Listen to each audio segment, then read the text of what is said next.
अस्सलाम वालेकुम dear student. आज हमने पढ़ना है level of cellular organization. Cell की तंजीम के दर्जे कि सेल किस तरह अरेंज हुआ है, सेल किस तरह से तरतीब पाई है सेल ने, और सेल किस तरह से बना है, ये पढ़ना है हमने। और फिर इसके अलावा इसमें कुछ क्वेश्चन के आंसर्स भी हैं, जिस तरह के एक इंसान या कोई दूसरा ऑर्गेनिज्म किस तरह से बना है और किन चीज़ों से वो बना है। और फिर इसके अलावा एक इंसान के अंदर या एक लिविंग ऑर्गेनिज्म के अंदर जो बॉडी पार्ट्स हैं उसके, वो किस तरह से काम करते हैं। और फिर इसके बाद सबसे पहला जो दर्जा है इसका सब एटॉमिक है, फिर एटॉमिक है, और फिर उसके बाद मॉलिक्यूल, और फिर उसके बाद आता है सेल लेवल।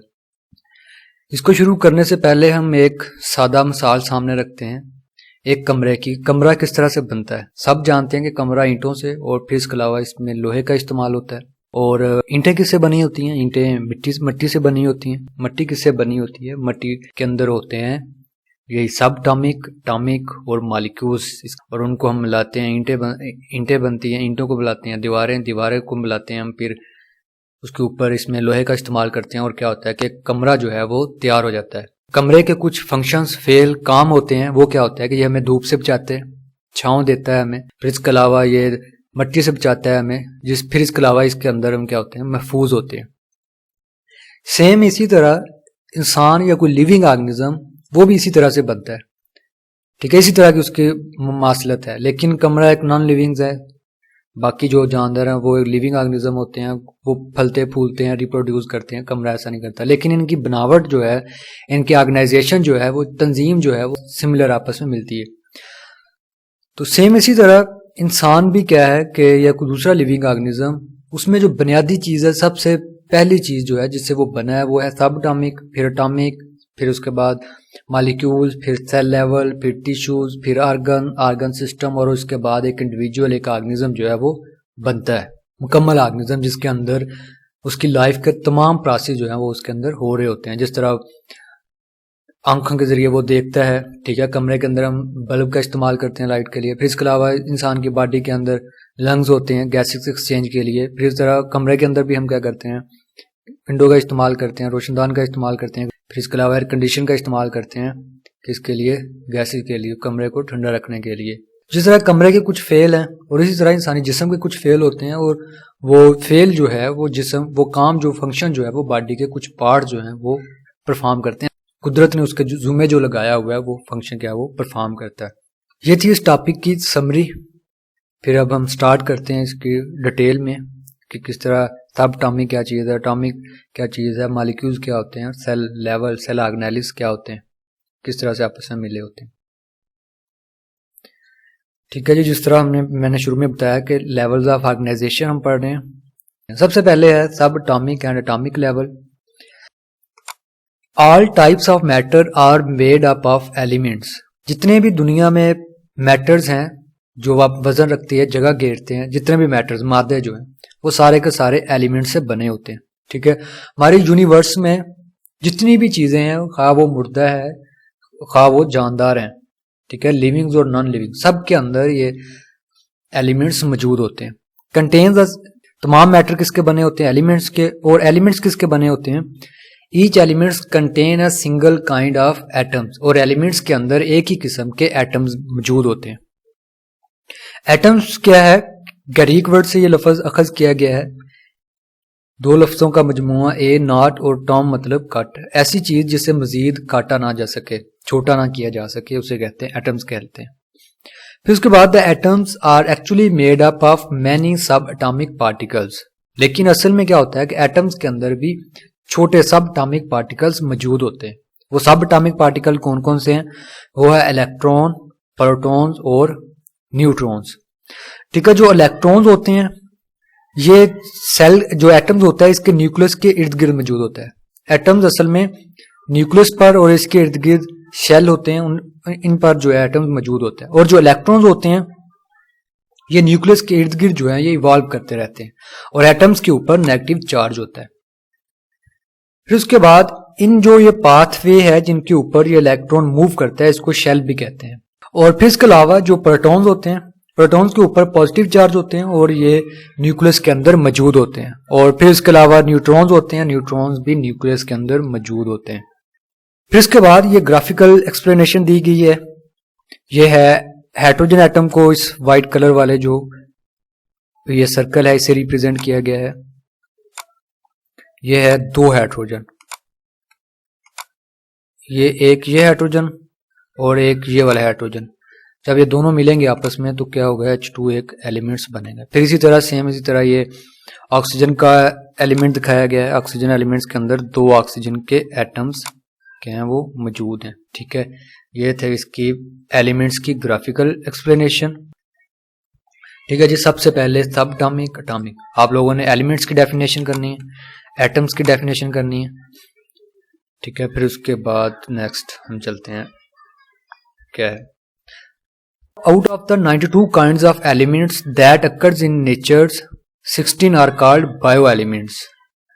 कुदरत में पाए जाने वाले 92 एलिमेंट्स में से 16 एलिमेंट्स जो हैं वो कहलाते हैं बायो एलिमेंट्स।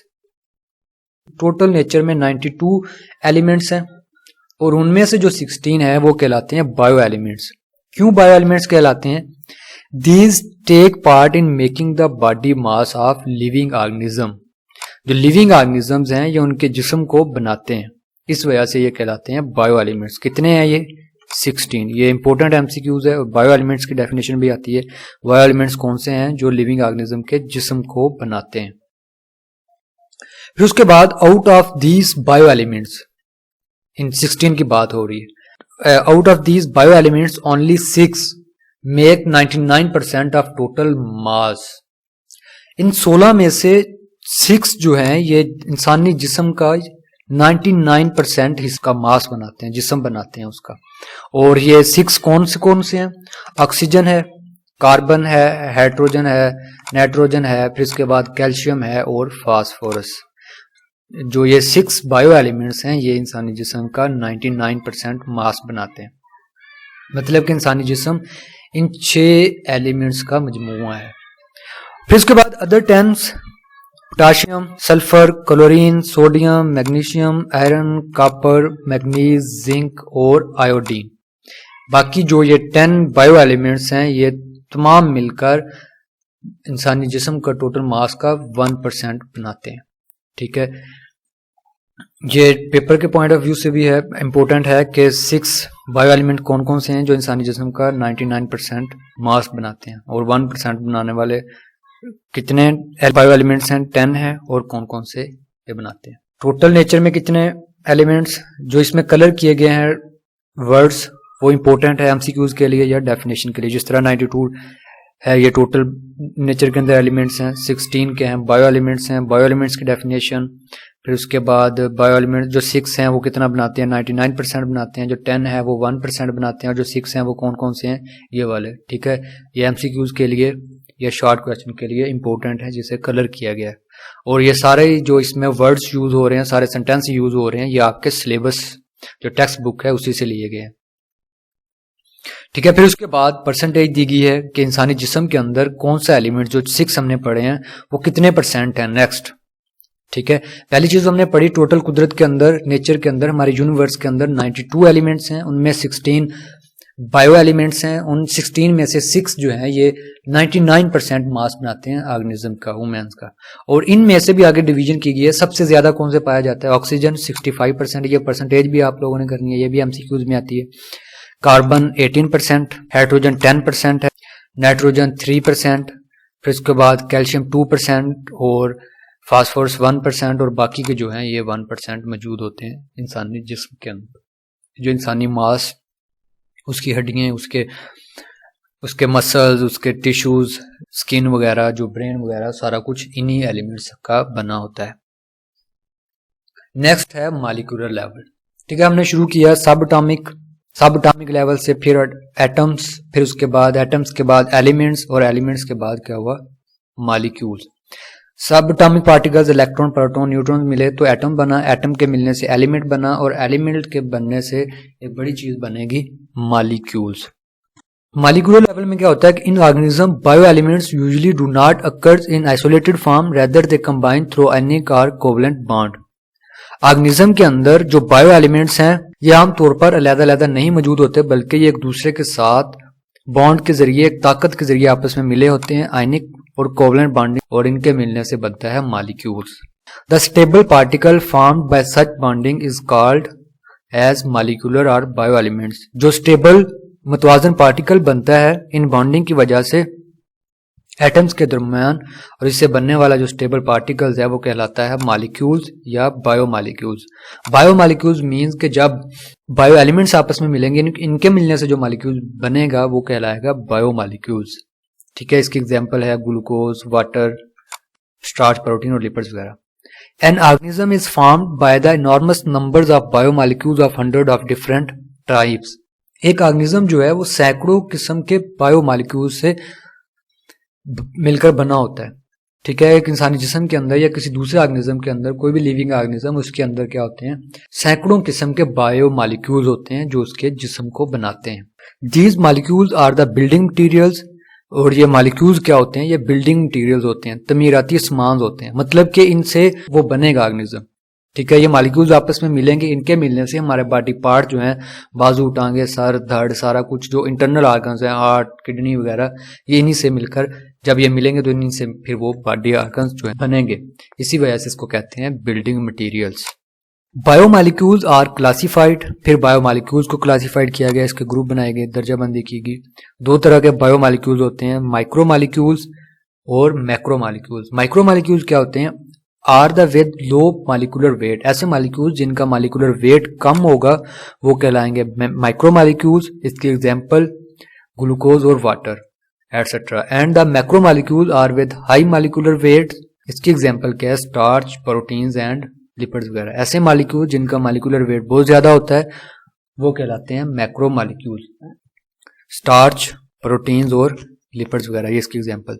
ठीक है, इसमें मॉलिक्यूल्स की डेफिनेशन करनी है आप लोगों ने। ये स्टेबल पार्टिकल्स होते हैं, फिर इसके अलावा इसके और करैक्टर्स क्या हैं इसके, ये बिल्डिंग मटेरियल्स हैं, कितने किस्म के, सैकड़ों किस्म के इंसानी जिस्म के अंदर या किसी दूसरे ऑर्गेनिज्म के जिस्म के अंदर जो होते हैं। फिर इसके बाद इसकी क्लासिफिकेशन किन ग्रुप में की गई, माइक्रो में और मैक्रो में। इनकी डेफिनेशन इंपॉर्टेंट है, ये करनी है आप लोगों ने, और इसमें इसके साथ इसकी एग्जांपल्स ये एमसीक्यूज में आ जाती है। ठीक है, इसमें जो कलर वर्ड्स किए गए हैं वो इंपॉर्टेंट हैं पेपर के पॉइंट ऑफ व्यू से। ठीक है, फिर इसके बाद ये ग्राफिकल एक्सप्लेनेशन, ये क्या है, ये हाइड्रोजन का एलिमेंट्स हैं। दो हाइड्रोजन आपस में मिलेंगे तो क्या बनेगा, हाइड्रोजन एलिमेंट्स बनेंगे। ठीक है, ये ऑक्सीजन है, ऑक्सीजन के एलिमेंट्स O2।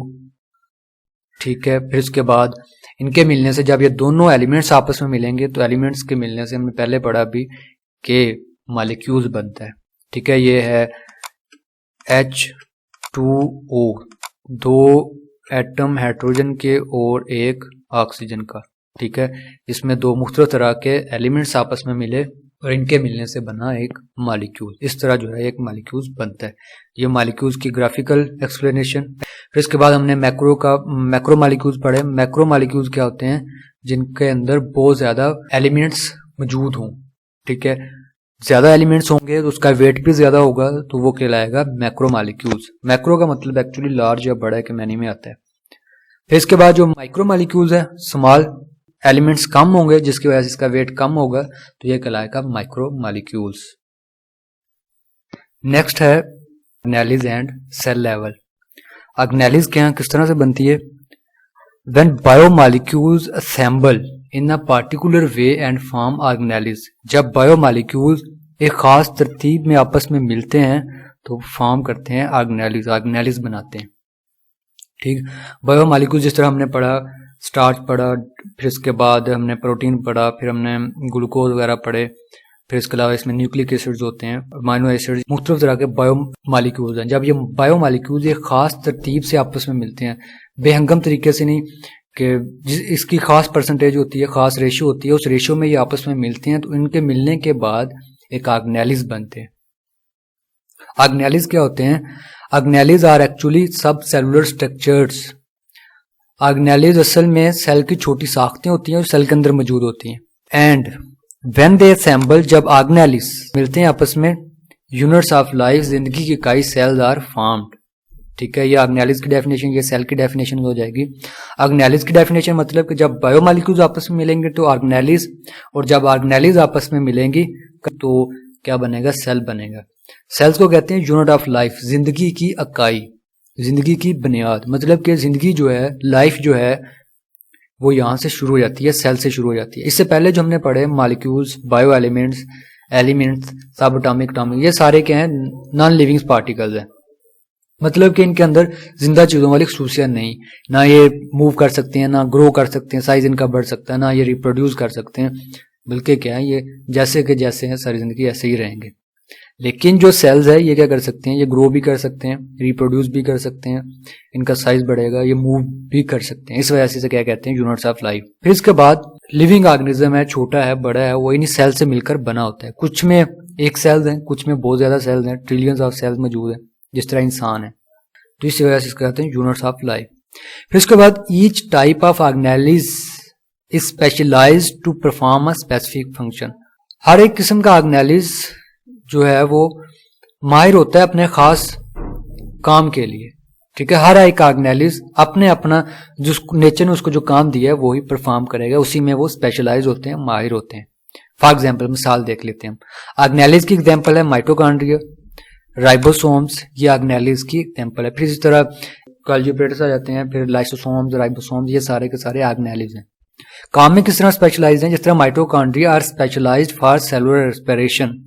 माइटोकॉन्ड्रिया जो है ये माहिर है सेलुलर रेस्पिरेशन के लिए, और राइबोसोम जो है स्पेशलाइज्ड फॉर प्रोटीन सिंथेसिस, और राइबोसोम जो है ये खास है प्रोटीन की तैयारी के लिए। मतलब कि माइटोकॉन्ड्रिया हमेशा सेल के अंदर, हमने पढ़ा कि ये सब सेलुलर सेल के अंदर होते हैं। माइटोकॉन्ड्रिया हमेशा क्या करेगा, ये सेलुलर रेस्पिरेशन ही करवाएगा, और राइबोसोम हमेशा प्रोटीन की सिंथेसिस ही करेगा। राइबोसोम्स कभी भी सेलुलर रेस्पिरेशन नहीं करेगा, और माइटोकॉन्ड्रिया कभी भी प्रोटीन की सिंथेसिस नहीं करेगा। In this way functions of cell are accomplished by these specialised structures. इस तरह क्या होता है कि सेल का जो काम है वो इस तरह मुकम्मल होते हैं। जब सेल ऑर्गेनेलिज अपने अपने जुम्मे का काम करते हैं, उनके काम कंप्लीट करने के बाद क्या होता है, सेल का काम जो है वो मुकम्मल होता है। It is the example of the division of labour within the cell. ये एक मिसाल है सेल के अंदर काम की तकसीम की। मतलब कि माइटोकॉन्ड्रिया काम रेस्पिरेशन, राइबोसोम का काम प्रोटीन की सिंथेसिस, सेल मेम्ब्रेन का काम सेल की हिफाजत करना। तो ये क्या है, डिवीजन ऑफ लेबर, मतलब कि काम की तकसीम। इसका अपना काम माइटोकॉन्ड्रिया का, राइबोसोम का अपना काम, ये चीज कहलाती है काम की तकसीम। In the case of prokaryotes and most protists, the entire organism consists of single cell. Prokaryotes जो ऑर्गेनिज्म, बैक्टीरिया वगैरह, फिर इसके अलावा प्रोटिस्टस वगैरह, प्लाज्मोडियम जो मलेरिया काज करते हैं, सिर्फ एक ही सेल पर मुश्तमिल होते हैं, एक यूनिसेलुलर ऑर्गेनिजम्स हैं, एक ही सेल पर। फिर उसके अलावा in the case of most fungi, all animals and all plants, the organism consist of up to trillions of cells. फिर इसके अलावा फंजाई, एनिमल्स और प्लांट जो हैं, इनकी बॉडी के अंदर खरबों सेल्स हो सकते हैं। ठीक, ये कहलाते हैं मल्टी सेलुलर ऑर्गेनिजम्स। ठीक है, हमने सब एटॉमिक से शुरू किया, फिर सब एटॉमिक के मिलने से एटम्स, एटम के मिलने से एलिमेंट्स, एलिमेंट्स के मिलने से मॉलिक्यूल्स, मॉलिक्यूल्स के मिलने से ऑर्गेनेलिज, और ऑर्गेनेलिज के मिलने से सेल लेवल। क्या हो रहा है, ये सेलुलर ऑर्गेनाइजेशन हो रही है, सेल की तंजीम हो रही है, सेल आपस में मिल रहे हैं। तो एट द एंड क्या बनेगा, इसका ऑर्गेनिज्म बनेगा। ठीक, जिस तरह हमने कमरे की बात की थी, कमरा किस तरह से बनता है, ईंटों से। ईंटें किससे, मट्टी से। ठीक है, मट्टी आपस में मिली, उसके अंदर भी वो पार्टिकल्स थे, एटम थे, एलिमेंट्स थे, उनके मिलने से बन गया ईंट। जिस तरह बॉडी के अंदर सेल्स होती है, सेल बिल्डिंग मटीरियल, ठीक है, जो सेल जो है जिस्म को बनाता है, इसी तरह मकान जो है वो ईंट से बनती है। ठीक, सेल मिलते जाएंगे तो एक मुकम्मल ऑर्गेनिज्म, जिस तरह इंसान है उसके बाजू, टांगे, धड़, सर बनेगा, इसी तरह जब ईंटें मिलेंगी तो दीवारें बनेगी, छत बनेगी, और एट द एंड क्या बनेगा, एक कमरा बनेगा। ठीक है, बाकी नेक्स्ट लेवल्स है वो हम नेक्स्ट पढ़ेंगे। ये सेल का डायग्राम, इसमें ये न्यूक्लियस है, ये एंडोप्लाज्मिक रेटिकुलम, ये माइटोकॉन्ड्रिया जिसका हमने जिक्र किया, सेलुलर रेस्पिरेशन। फिर उसके बाद हमने राइबोसोम्स पढ़े, ये डॉट एंडोप्लाज्मिक रेटिकुलम के ऊपर ये राइबोसोम्स हैं, ये प्रोटीन की सिंथेसिस करते हैं, और जो बाहर वाली दीवार है ये ब्राउन कलर की, ये सेल की प्रोटेक्शन करती है, और ये फ्लैजेला जिसकी मदद से सेल मूव करता है। फिर इस टॉपिक में से जो आज हमने पढ़ा इसमें इंपॉर्टेंट शॉर्ट क्वेश्चन जो पेपर के पॉइंट ऑफ व्यू से है, इसमें है bio elements. What are bio elements? Bio elements क्या हैं, ये डेफिनेशन करनी है आप लोगों ने। हमने पढ़ा शुरू में कैसे एलिमेंट्स जो लिविंग ऑर्गेनिज्म की बॉडी को बनाते हैं वो कहलाते हैं bio elements. How can you differentiate between cell level and tissue level? Cell level हमने पढ़ लिया कि सेल लेवल में क्या होता है कि ऑर्गेनेलिज मौजूद होती हैं, फिर ऑर्गेनेलिज आपस में मिलती हैं तो सेल बनता है, और सेल के अंदर हर ऑर्गेनेलिज जो है वो स्पेसिफाई होती है अपने स्पेसिफिक फंक्शन के लिए, वो अपना अपना फंक्शन परफॉर्म करते हैं। और इसमें आप एग्जांपल दे दोगे माइटोकॉन्ड्रिया की और गोल्गी बॉडी। फिर इसमें बता दोगे कि यूनिसेलुलर जिस तरह प्रोकैरियोट्स हैं वो यूनिसेलुलर हैं, एक सेल पर मुश्तमिल होते हैं, और मल्टीसेलुलर जिस तरह प्लांट, फंजाई और एनिमल्स हैं। ये था आज का टॉपिक। अल्लाह हाफिज़।